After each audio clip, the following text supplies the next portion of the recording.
Hello, my name is Robert Brooks, and I would like to speak to you today about saving your company money and maximizing your training dollars by adding a layer of increased effectiveness to your training at no cost to you. In this segment, I would like to talk to you about the following. First, the cost of education and training and how an effective training program saves your company money. Secondly, retrieval practice and how it can be an effective study technique. Next, we're going to discuss retrieval practice and how it can be challenging, though this is why it's effective. Then applications for retrieval practice and why it can be used for all subjects and types of training, including trade skills.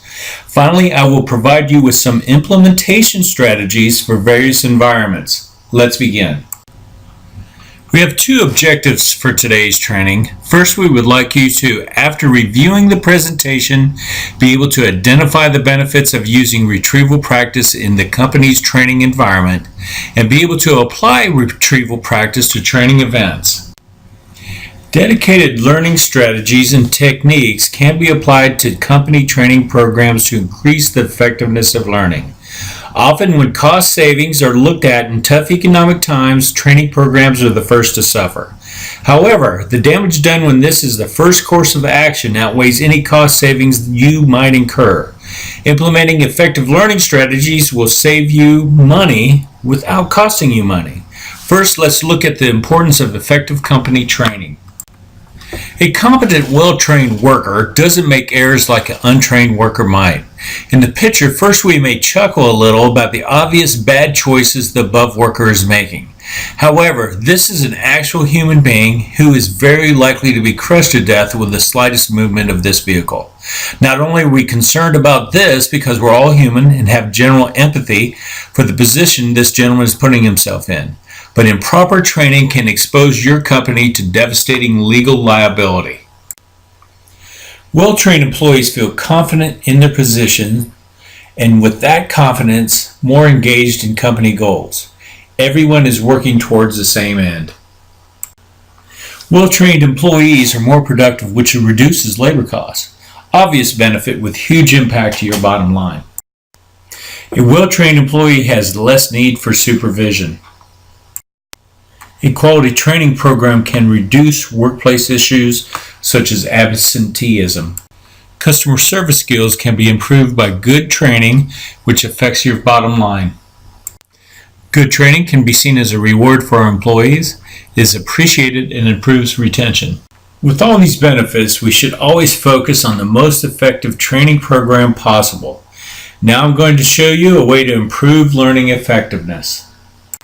The learning technique we're going to focus on is retrieval practice. Rereading text is a commonly accepted form of study and is used 65% of the time when studying for college exams. However, though commonly used, it's described as a largely ineffective study technique when compared to other study techniques. Retrieval practice is a strategy where we recall information from previously learned material to enhance learning. By deliberately recalling information, we're forced to analyze and assess what we know versus what we don't know. An example might be trying to remember a historical event and trying to make an educated guess about the timeline, then comparing your guesses to fact. This helps us to learn. We might not think we learned a thing, but we have. The guide, How to Use Retrieval Practice to Improve Learning, would say it is the struggle to recall that presents a challenge to us and improves our memory and learning and also helps us identify what we know versus what we don't. The key is using thought and creativity and obtaining buy-in of the learner. One of the main themes being the more difficult the retrieval of taught information, the better the learning appears to stick. This requires a culture change, and education in and of itself to be successful. The old saying regarding the best things in life surely applies here, and can easily apply to learning or to business. Hard work indeed earns rewards when it comes to learning. Retrieval practice is applicable to all subjects, learning environments, and training. Very effective in the classroom and also can be used in skilled and unskilled trades for increased training effectiveness. Align the practice with instructed job skill and set up a hands-on, realistic training session where the student performs the job skill. Delaying the practice can help cement the skill to memory. Students should not be discouraged when mistakes are made. It's all about application. Use creative ideas to engage students with retrieval practice. Learning shouldn't be boring. Earlier, we defined retrieval practice as a strategy where we recall information from previously learned material to enhance learning. There can be many ways to do this. Our only limits are our imagination. The Jeopardy-style game illustrates a way to use retrieval practice in a fun way. We probably didn't even think of this as a retrieval practice strategy. Some other strategies include, but are not limited to, the following.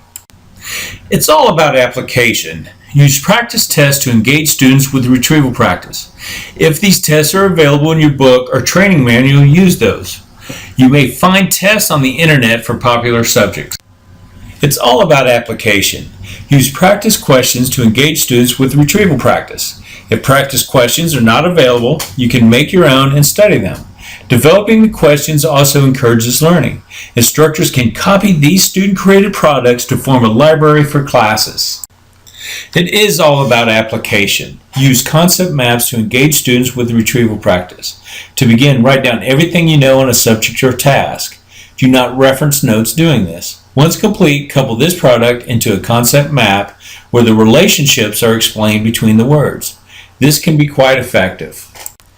After defining our objectives for today's training, we proceeded to describe the variety of ways your company saves money and benefits from effective learning in your organization. We reviewed the most common ineffective learning strategies used and described retrieval practice and how it's used and you can benefit. Retrieval practice is not easy. It's challenging, but in education and training, a challenging learning environment equals greater retention and knowledge. Retrieval practice is highly adaptable to a traditional classroom environment, but not limited to this format. Its concepts and ideas can be applied to vocational as well as trade-type training to create a more effective training program. Implementation is only limited by your creativity. Fun can be brought into the classroom through games that stimulate learning. Practice tests, questions, and concept maps could be easily used and adapted to this strategy.